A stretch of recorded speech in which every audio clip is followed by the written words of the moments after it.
తెలంగాణలో phone tapping వ్యవహారం రకరకాల మలుపులు తిరుగుతోంది. మాజీ సీఎం కేసీఆర్ మెడకు ట్యాపింగ్ వ్యవహారం చుట్టుకుంటోంది. మాజీ మంత్రి హరీష్ రావు ఆదేశాలతో ఇదంతా జరిగిందని భుజంగరావు, రాధాకిషన్ రావు సంచలన వాంగ్మూలం ఇచ్చారు. దీంతో కేసీఆర్కు, బీఆర్ఎస్కు భారీ షాక్ తగిలింది. ఈ రచ్చ కంటిన్యూ అవుతుండగానే ట్యాపింగ్ కేసులో కీలక నిందితుడు ప్రణీత్ రావు తన వాంగ్మూలంతో మరో బాంబు పేల్చాడు. 1200 మంది ఫోన్లు ట్యాప్ చేసినట్లు ప్రణీత్ రావు వాంగ్మూలం ఇచ్చాడు. ఇందులో జడ్జీలు, రాజకీయ నేతలు, విపక్ష నేతలు, వారి కుటుంబ సభ్యులతో పాటు మీడియా పెద్దలు, జర్నలిస్టులు కూడా ఉన్నారని వివరించాడు. 8 ఫోన్ల ద్వారా ఎప్పటికప్పుడు సిబ్బందితో ప్రణీత్ రావు టచ్లో ఉండేవాడు. ప్రభుత్వం అధికారికంగా 3 ఫోన్లు కేటాయించగా అనధికారికంగా 5 ఫోన్లతో ఎప్పటికప్పుడు మానిటరింగ్ చేసేవాడు. ఫోన్ ట్యాపింగ్ ద్వారా వివరాలు తెలుసుకుని విపక్షాలకు ఆర్థిక సాయం చేస్తున్న వారి డబ్బులు పట్టుకున్నామని, ఆ మొత్తాన్ని ఎవరికీ అనుమానం రాకుండా హవాలా, నగదు అంటూ రికార్డులు చూపించామని ప్రణీత్ రావు తన వాంగ్మూలంలో తెలిపాడు.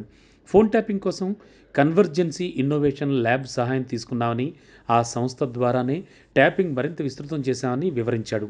ప్రభాకర్ రావు సాయంతో 17 సిస్టమ్ల ద్వారా ట్యాపింగ్ చేశామని, 2 లాగర్ రూముల్లో 56 మంది సిబ్బందిని ఏర్పాటు చేసి ట్యాపింగ్ చేసినట్లు చెప్పాడు. అయితే ఎన్నికలు ముగిసిన తర్వాత రోజు నుంచి ట్యాపింగ్ ఆపేశామని, కాంగ్రెస్ ప్రభుత్వం అధికారంలోకి రావడంతో ట్యాపింగ్ ఆపేయాలని ప్రభాకర్ రావు చెప్పారని ప్రణీత్ రావు తన వాంగ్మూలంలో పూసగుచ్చినట్లు చెప్పాడు.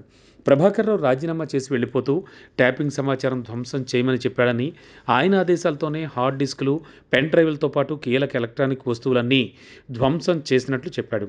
17 హార్డ్ డిస్కుల్లో కీలకమైన సమాచారం ఉందని, వాటన్నింటినీ కట్టర్తో కట్ చేసి విరిచేసినట్లు చెప్పాడు. పెన్ డ్రైవ్స్, హార్డ్ డిస్క్స్, ల్యాప్టాప్ల్లోని డేటా ఫార్మేట్ చేశామని, ధ్వంసం చేసిన హార్డ్ డిస్క్లను మూసారాంబాగ్ మూసీలో, ఫార్మేట్ చేసిన పెన్ డ్రైవ్లను బేగంపేట్ నాలాలో పడేశామని పోలీసులకు వాంగ్మూలం ఇచ్చాడు ప్రణీత్ రావు.